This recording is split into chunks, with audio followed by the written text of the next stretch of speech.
In the Buddha, his teaching, and the fellowship most excellent, we take our refuge until enlightenment. By the merit of generosity and other transcendent virtues, may we attain Buddhahood for the sake of all that lives. May the merits of these teachings benefit all beings. May these words help and not harm. May they clarify and not confuse. May they self-liberate, leaving no trace behind.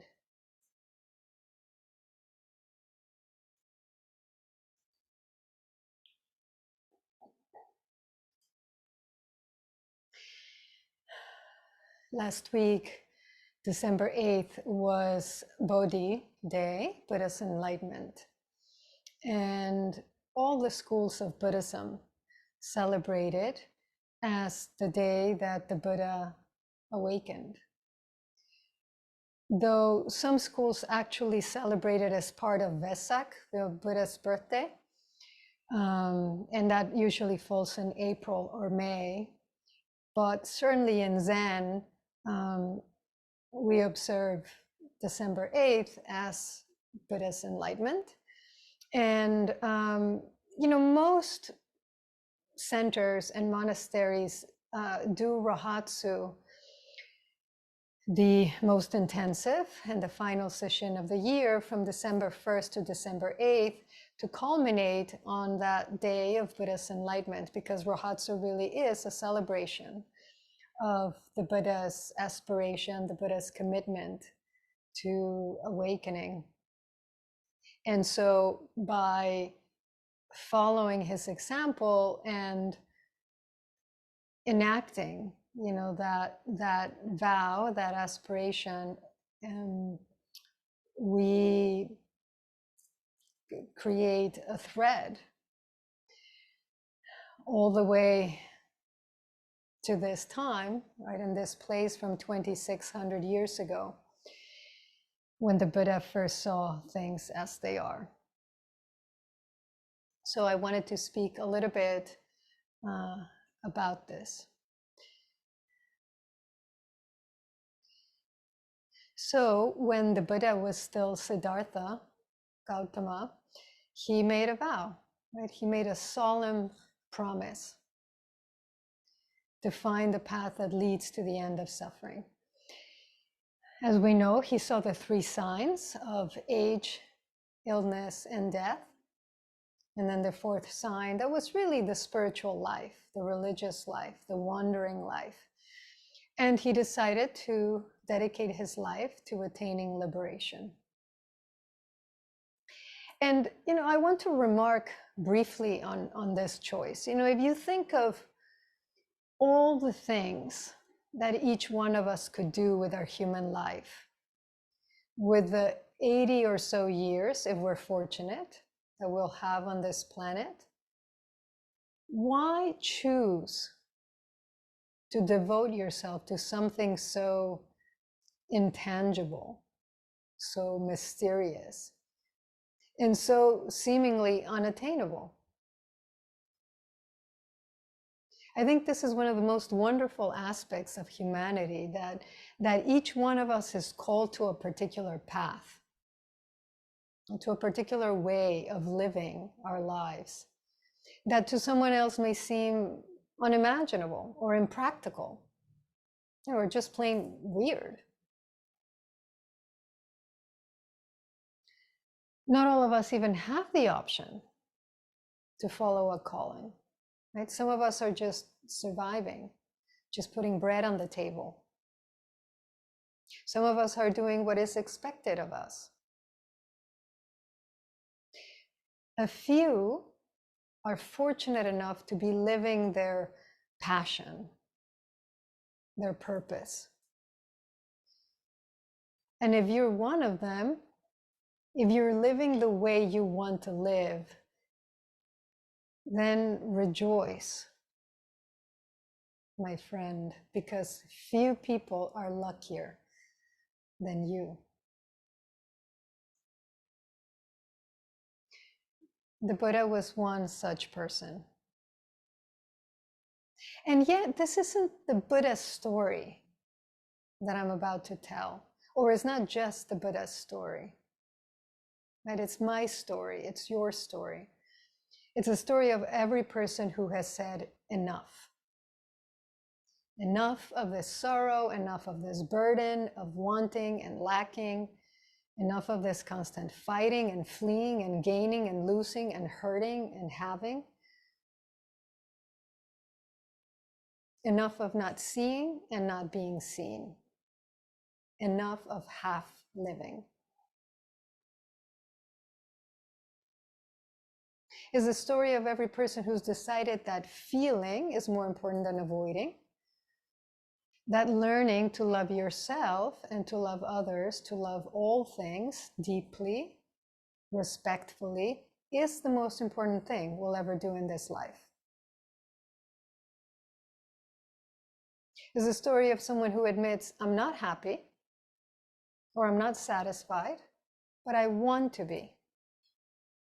I trust that I can be. So I'm going to go looking.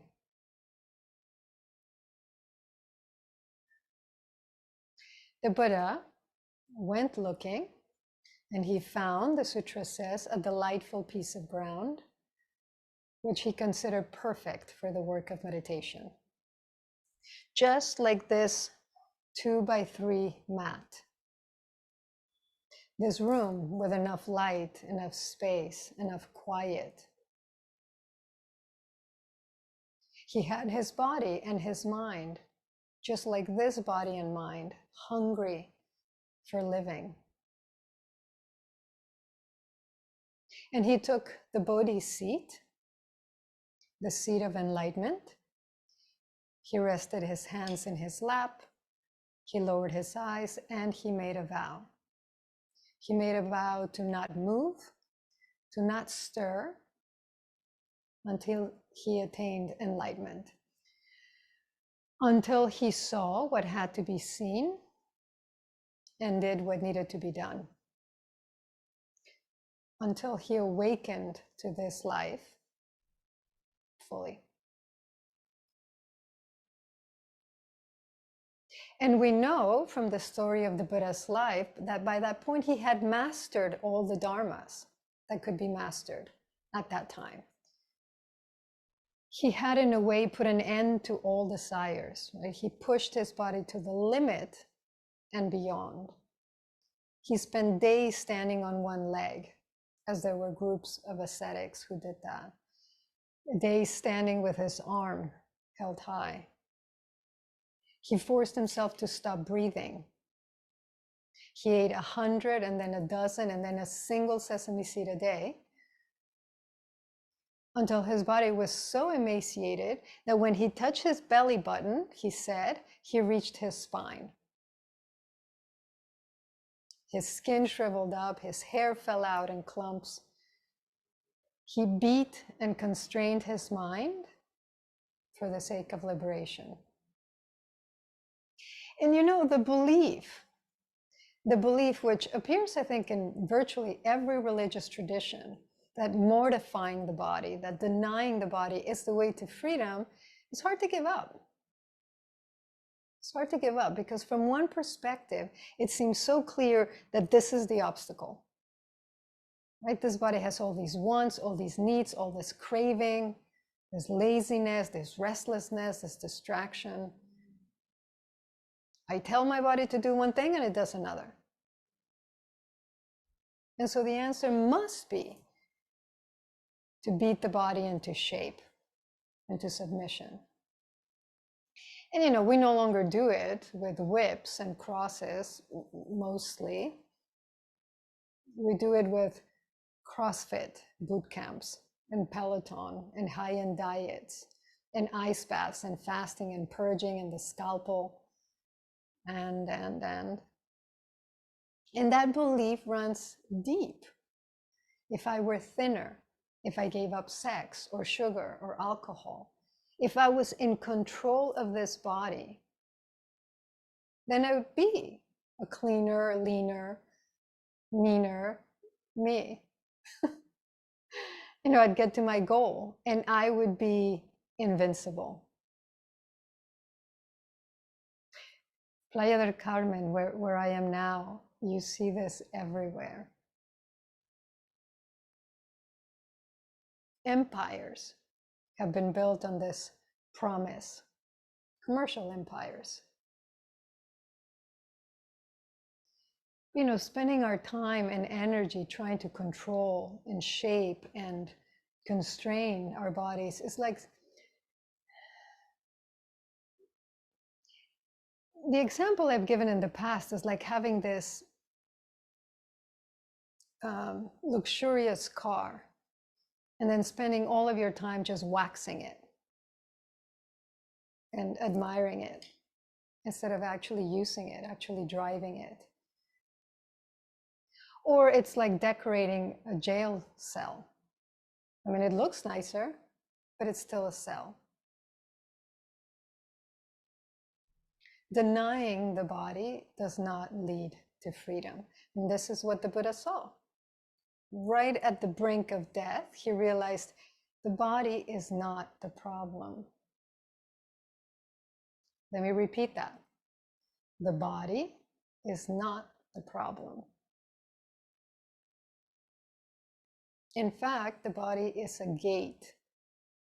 It's the vehicle for our liberation. The body is a temple. I know it sounds cheesy, but it's true. There's no more important temple where each of us will worship. No more relevant temple. And my grandparents had a big, huge book in their house. It was big as a table. And it had the family crest and the family history. And many years ago, I read in it that my last name, Goddard, means house of God. And I saw this at a moment when I really needed to see it. It was a time in my life when being in my body was so difficult, I could barely stand it. I couldn't bear to be in my own skin. And then I read this and I thought, oh, I'm the house of God. I better start acting like it. I better start taking care of this house accordingly. So I did. I began to treat it with as much reverence as I treated the Zendo at Zen Mountain Monastery, with the kind of awe I felt when I walked into a great cathedral and I felt the presence of something larger than my own mishigas, my own preoccupations. It didn't happen overnight by any stretch,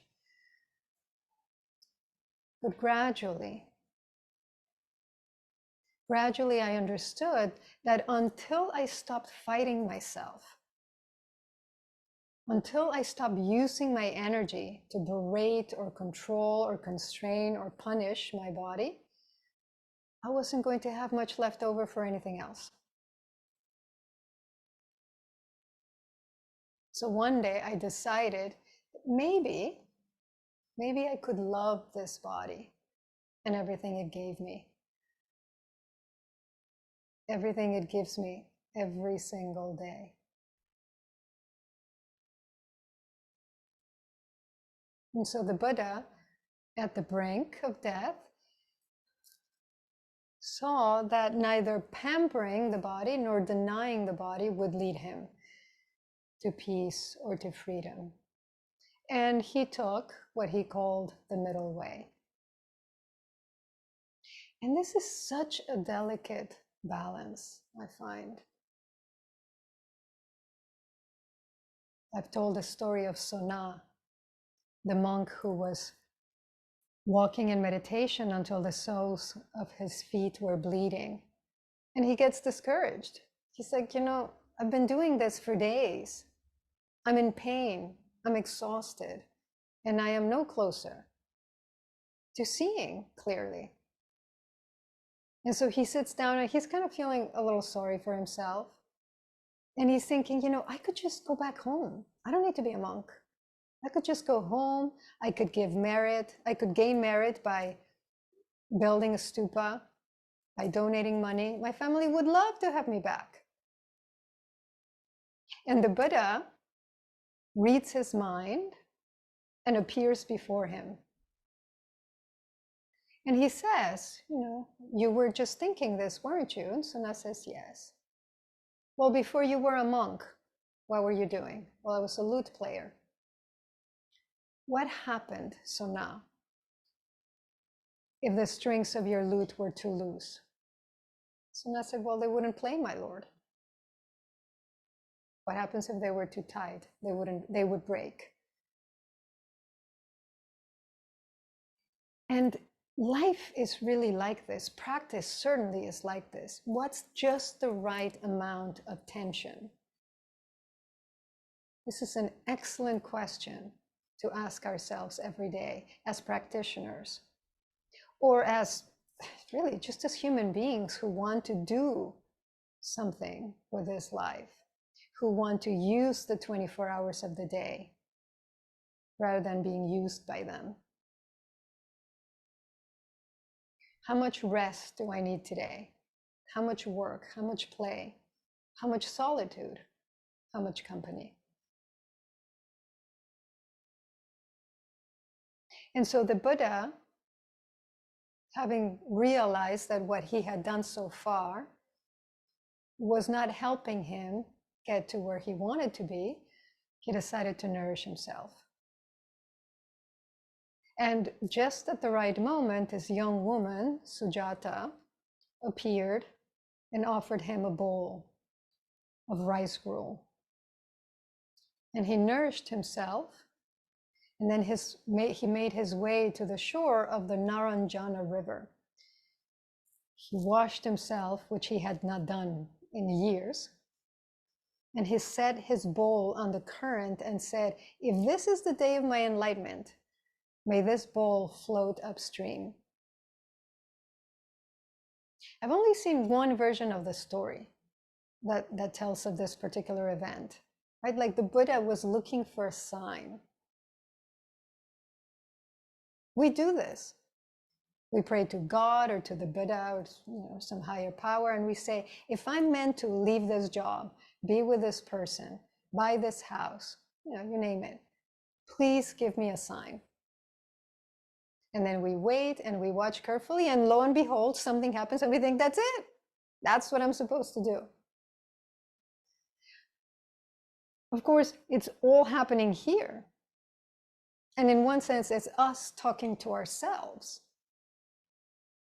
But I think it's important because it's one of those moments where I think we're really looking to align ourselves with the path, with our lives, right?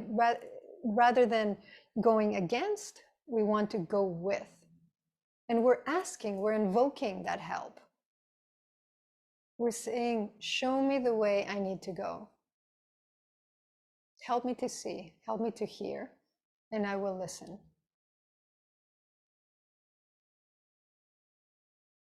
In Christianity, it's called petitioning.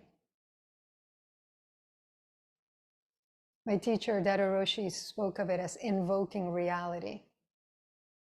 And he was referring to the precepts, but I really apply it to liturgy and to this, this asking for help, invoking the help of the universe, of your own life force, so we can align with that natural order of things. The Meal Gatha, there's that line that says, right, something like the natural order of mind. It's so beautiful. Let me align with the natural order of mind, and mind is everything. Let me align with my own karma in a way that won't bind me further, but will free me. And it's incredible that we can do this, if you think about it. Incredible that we know what to do, how to ask, where to go. Maybe not so incredible, since it's our inherent wisdom that we're tapping into. It's our clear, bright mind. And what we're saying is, help me pay attention to it. Help me to be this clarity, this brightness. And so the Buddha lets go of the bowl, and immediately it floats upstream against the current, and it reaches a whirlpool, at the bottom of which lives Kala Naga, the Naga king, is the great river serpent. And the Nagas were said to live in bodies of water, lakes and rivers, and to guard the sutras. And the bowl floats all the way down to the crystal palace of the Naga king. And it reaches, there's a shelf of identical begging bowls. And it settles right next to the last one, and it goes clink. And hearing this, the Naga king opens his eyes. He was in a deep sleep. And he thinks to himself, today, another Buddha has appeared in the world. And I better keep my eye on this one because he's going to need my help. And up on the riverbank, the Buddha sat down on a mound of kusha grass, the sutra said, and he vowed to not get up until he attained liberation. This is the moment. This is the pivot point. Is the moment in which every one of us decides to trust the unknown. When we say to ourselves, I've tried everything. I've done what others said would make me happy, and it's not working. I've put in the time, I've checked all the squares, and it's not working.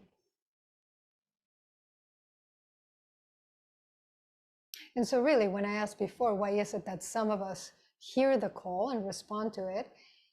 I think it's because we have to. Because we reach a point where we realize there's no other choice. All the other choices we've tried. And they didn't get us far. Actually, that's not true. They did. They got us to this point. They got us to this point. And for some of us, it's very clear, that moment in which everything shifts. I can point to certain moments in my life where something shifted dramatically. Other times it's just more like sliding toward awakening. It just happens little by little.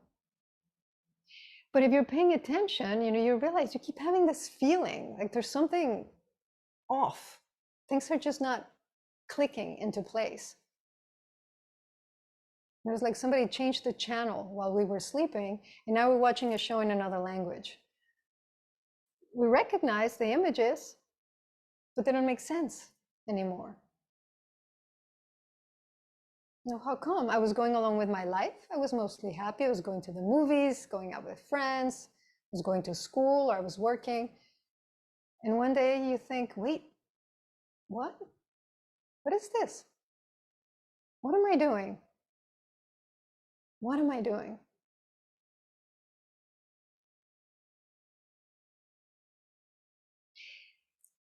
And it's a bummer, this period in our lives.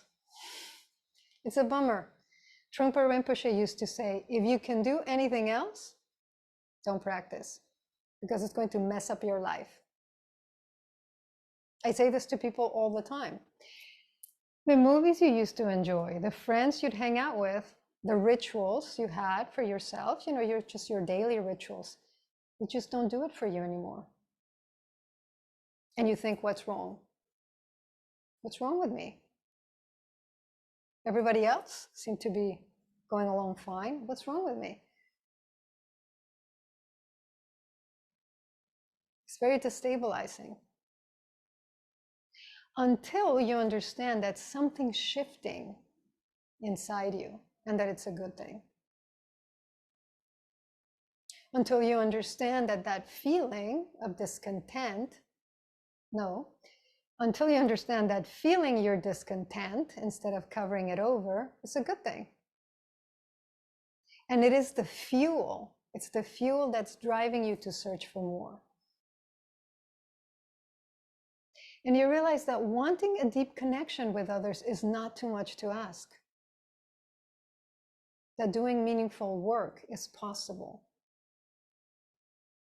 That having time for solitude and reflection is not weird or luxurious, but necessary.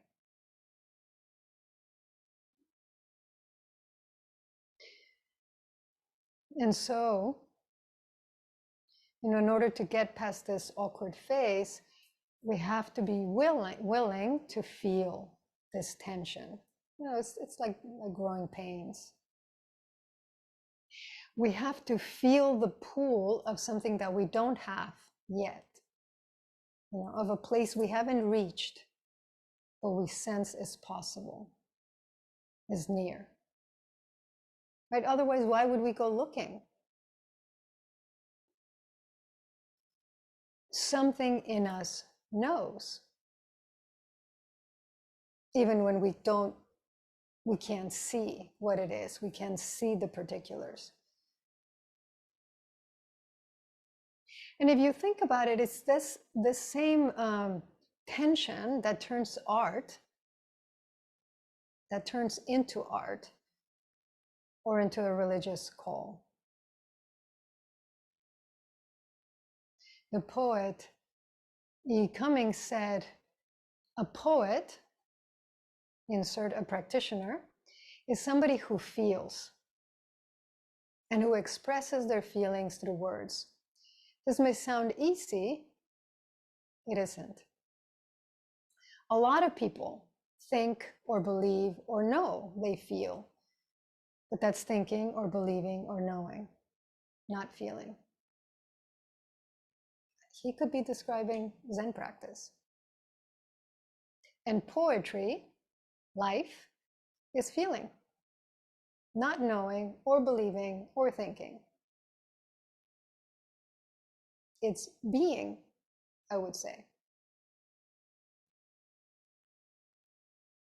He says almost anybody can learn to think or believe or know, but not a single human being can be taught to feel. Why? Because whenever you think or you believe or you know, you're a lot of other people. But the moment you feel, you're nobody but yourself.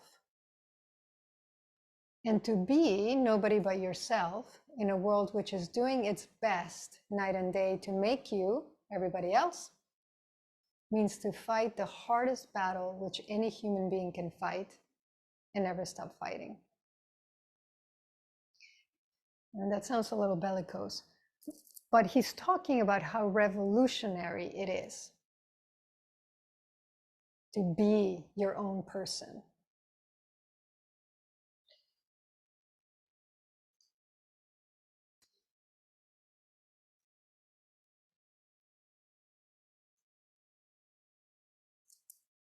When I was still in New York City, I went to see a documentary that featured Merce Cunningham of the Merce Cunningham Dance Company, modern dance. And he died a few years ago. But when he was active, when he was dancing and choreographing, it was a very interesting story because his type of dance was incredibly precise. I mean, his dances were all like metronomes. And for that reason, it was a little robotic. And so when he started dancing, he would go to, they would be invited, to dance at different theaters all around the country. People threw tomatoes at them. They threw eggs at them. They booed them. People stood up and walked out. And what did he do? He just kept on dancing exactly like he wanted to dance. He didn't change a single thing. And slowly, his following grew. And he went from being an outcast, from being weird in the dance world, to being this genius, the critics said. And it's not a very pleasant dance to watch, actually. I had a friend who was part of the company, but it's so incredibly well, precise. There really is no other word for it. And the discipline that the dancers needed to have in order to be able to dance in that way was pretty astounding. It wasn't pretty. It wasn't, you know, the thing you're used to seeing when you go to a show. It wasn't entertaining in the usual way. And this was how he was going to live his life, and nobody was going to tell him otherwise. And so I think every one of us is called to create what doesn't exist, whether it's out in the world or in our minds. It's not that it doesn't exist. I mean, it does, potentially. That's what Buddha nature is, right? The potential and then the manifestation of awakening. We have to bring it into being. So of course it's going to be difficult and uncomfortable for a while. Of course it's going to be terrifying now and then. But it will also free you. To be nobody but yourself, completely. The Buddha knew this. And so right at the outer threshold of the known, he sensed the realm of possibility. He sat down.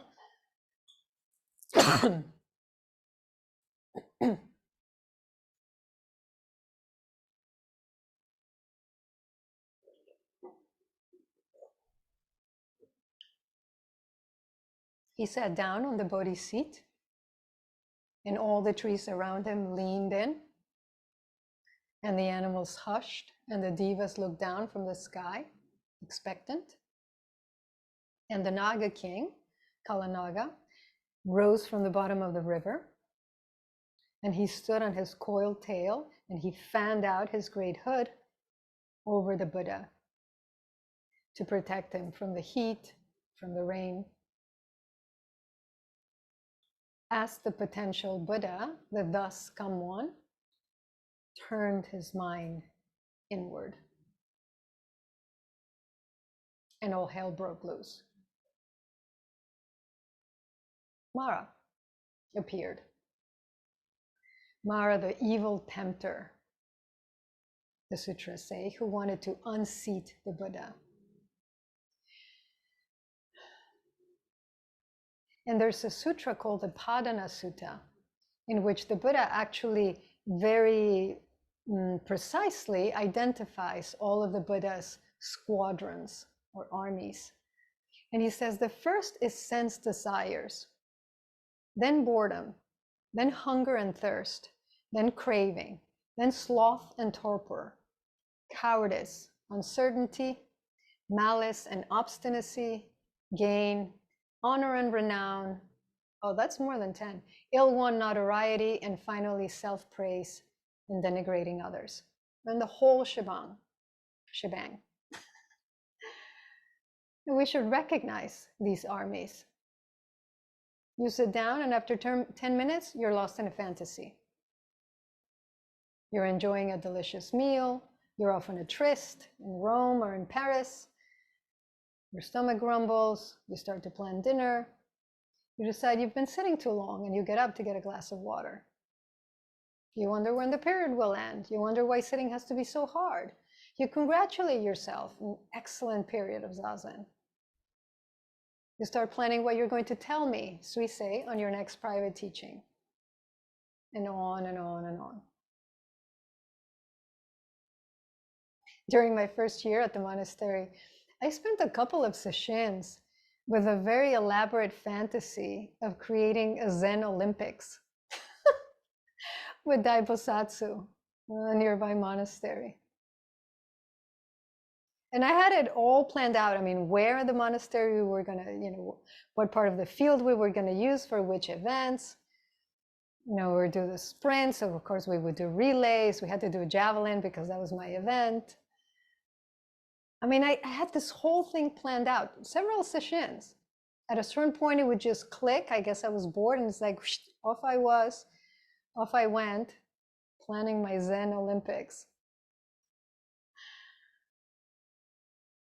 We each have our own flavor. I mean, we each actually make our way through all of the squadrons. So the classic story that tells of Mara's beautiful daughters, you know, they could be beautiful sons. Let's say it goes either way. They come to tempt the Buddha. And that's desire and distraction. And not just that, it's looking for pleasure, it's looking for comfort. You know, the part of you that starts to wonder, you know, is it time to go to bed? Why do we have to sit so long? Why is Zen so Zen? And it's helpful. I have found it very helpful when you start to hear these voices, when you see your mind, you know, start to go, to actually name it. Oh, there you go. There's one of Mara's daughters or one of Mara's sons. There is discord, there is ill will, there is sloth and torpor, there is boredom, because it creates a little space.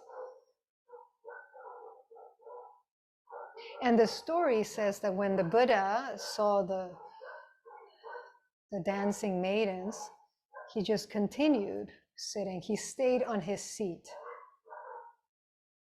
And the maidens just turned into fog. And then the armies of conflict and discord. You know, all of these monsters with horse heads and 10 eyes and tiger faces, lots of arms, faces on their chests, fangs, yellow teeth, blood dripping, spiders for hands, snake tongues. You know, there's a visualization I've been doing recently, actually. It's a purification.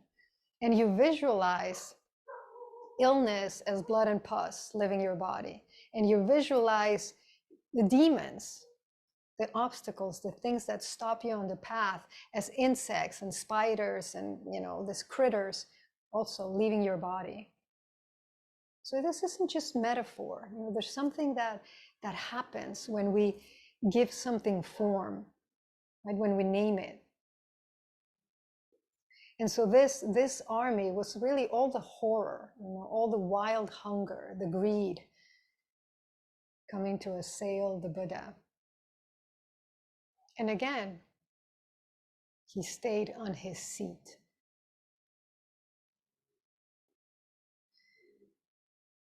And all the spears and all the arrows and all the weapons turned into flowers. And then Mara pulled all the stops and he got right in the Buddha's face and he said, "Who do you think you are to awaken? Supreme enlightenment?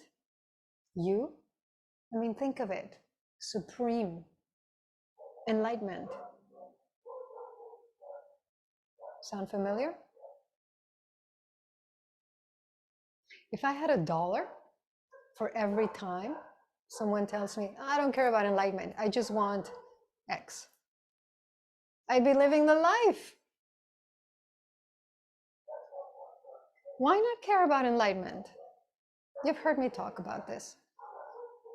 Why settle for just reading the menu when you can have a delicious, supremely satisfying meal? Instead of listening to that insidious voice that says, who do you think you are to attain liberation?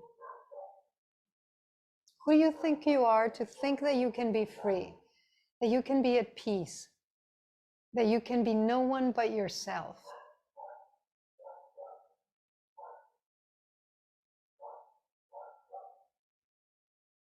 The Buddha's Dharma is called the lion's roar for a reason. That's what he did when he said, I will not move from this seat until I am free.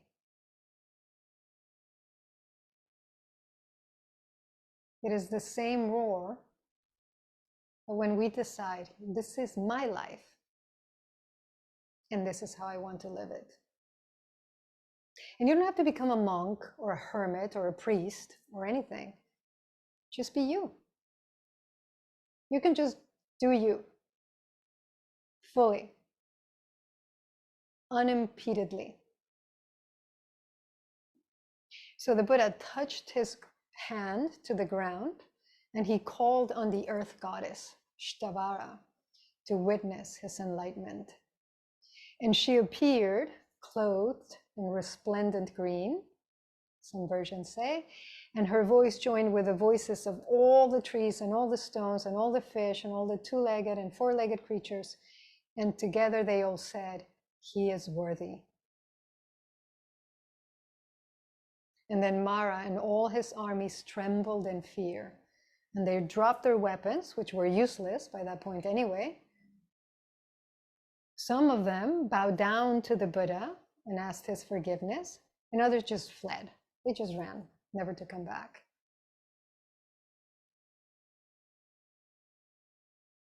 That moment when you let go of that thought and return to your breath. A few legions flee. And the Buddha continued sitting through the night. And just before dawn, his mind broke open and he saw. He saw. And he said, "Isn't it wonderful? Isn't it marvelous? All sentient beings, the great earth and I have at once entered the way."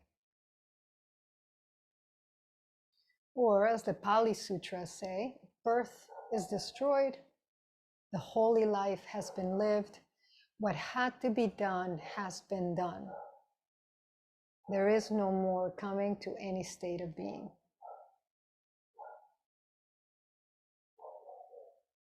But this was hardly the end. It was just the beginning. And here we are, the beneficiaries of that fateful night. Series of nights. How can we be so incredibly lucky?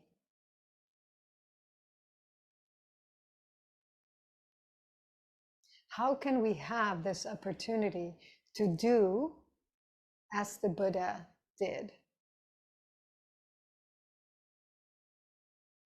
And actually, the how or the why don't really matter. What is clear is that we must have done something right. We must have done something right to be here